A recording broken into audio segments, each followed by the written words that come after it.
able to make people understand about his aims, and he really convinced the larger population that all of his, and the press is really controlled by him.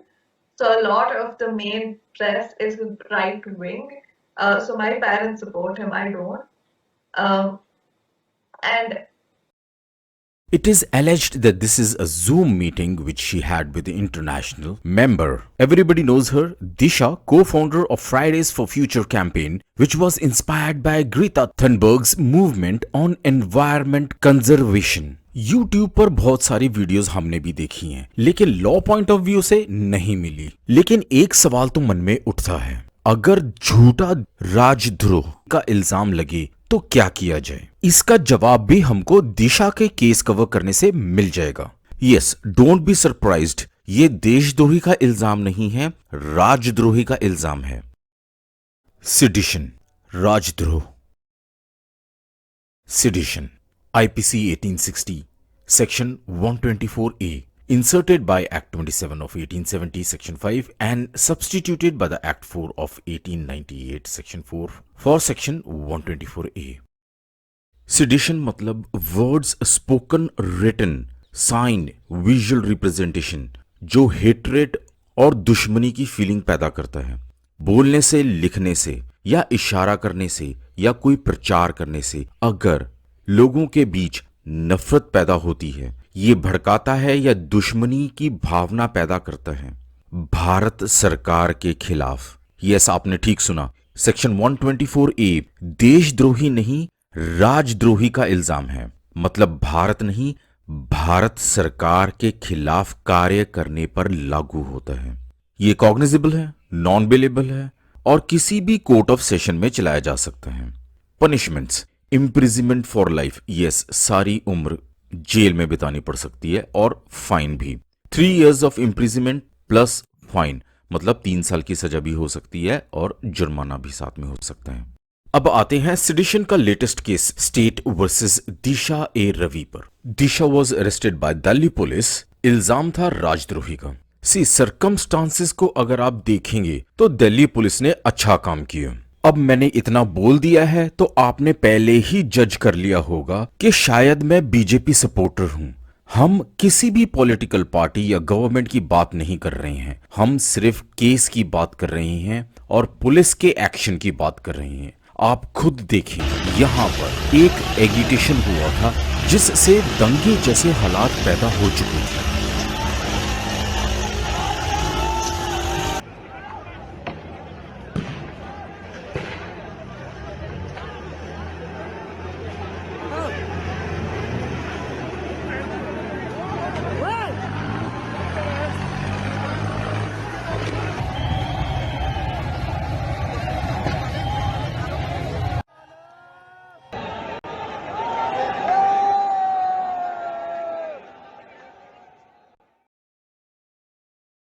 ये 26 जनवरी को हुआ था, लेकिन उससे पहले क्या हुआ था ये जरा चेक कर लेते हैं। ग्रेटा थंबर्ग ने कहा था, here is a tool kit if you want to help. अब ये टूल किट एक्चुअली एक डॉक्यूमेंट था जिसमें बताया गया था कि प्रोटेस्ट कैसे करना है। साथ में फार्मर्स की फोटोग्राफ भी दी थी।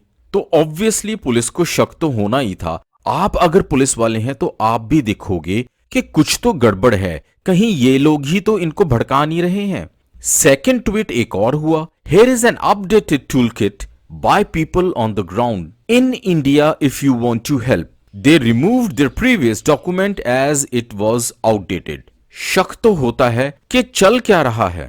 आप सोचिए, अगर आप पुलिस वाले हैं तो आप भी देखोगे कि इसकी जांच कर लेनी चाहिए। तो पुलिस ने अरेस्ट किया। पुलिस की जांच में पता लगा कि कुछ खास नहीं है और दिशा की बेल एप्लीकेशन एडिशनल सेशन जज धर्मेंद्र राणा के पास जब गई तो उन्होंने बेल ग्रांट कर दी। और जो बात कही वो एक लैंडमार्क है, इसीलिए ये लेक्चर बनाया गया है। एडिशनल सेशन जज धर्मेंद्र राणा की ऑब्जर्वेशन पर farmer attorney general Mukul Rohatgi ने भी तारीफ की है कि हाई कोर्ट और सेशन कोर्ट इस बेल एप्लीकेशन को एक उदाहरण बनाए और सेडिशन के केसेस पर बेल देने से कतराए नहीं।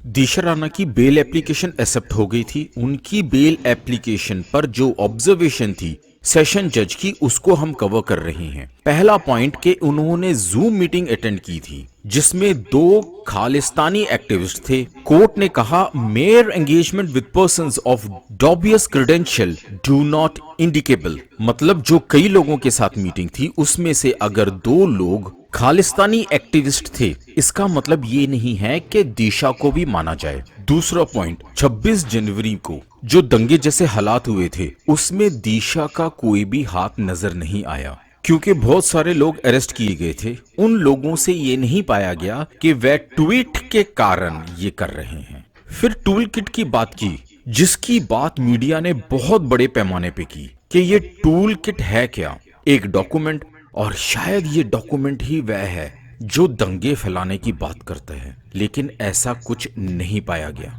वह डॉक्यूमेंट सिंपल डॉक्यूमेंट था।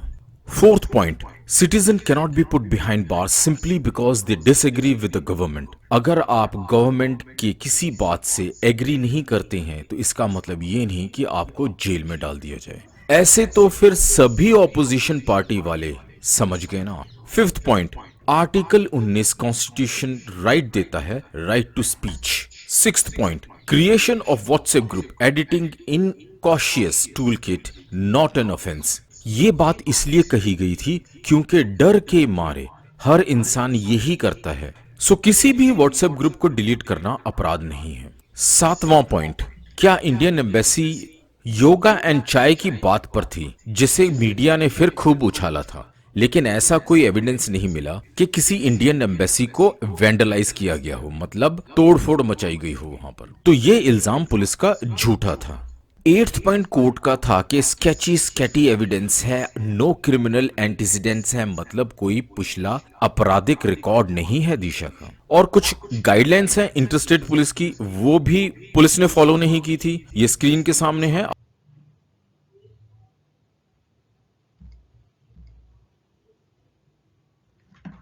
Now let's come to the main problem.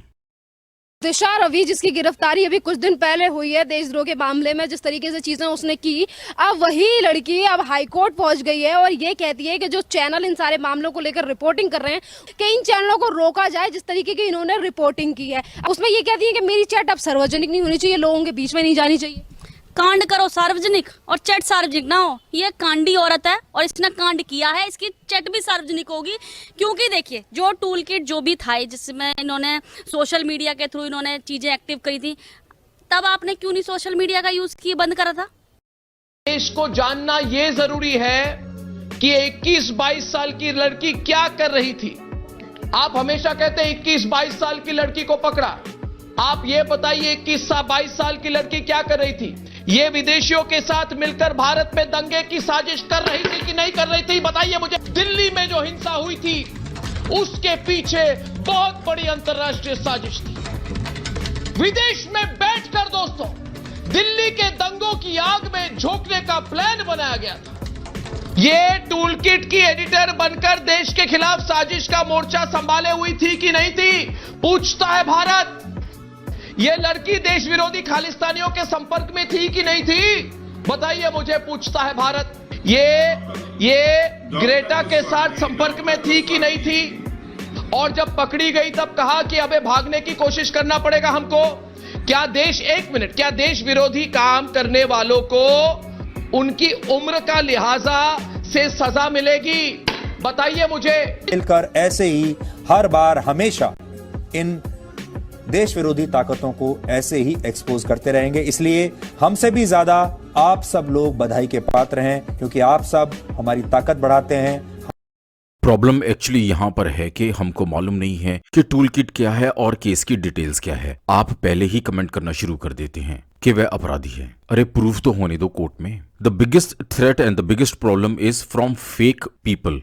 किसी ने दिशा रवि को दिशा रवि जोसेफ के नाम से बताया है कि वह सीरिया की क्रिश्चियन है। किसी ने तो यहां तक कह डाला कि वह सिंगल मदर है। तो basically the biggest threat and the problem is fake material online. मतलब आईटी रूल्स 2021 को स्ट्रिक्टली एप्लीकेबल होना चाहिए। इसके ऊपर हम अलग से वीडियो लेक्चर बनाएंगे। तब तक के लिए डोंट फॉरगेट, बड़ों को रिस्पेक्ट, छोटों को प्यार करते रहिए। बताते हैं कि वह हैं आपके अच्छे संस्कार।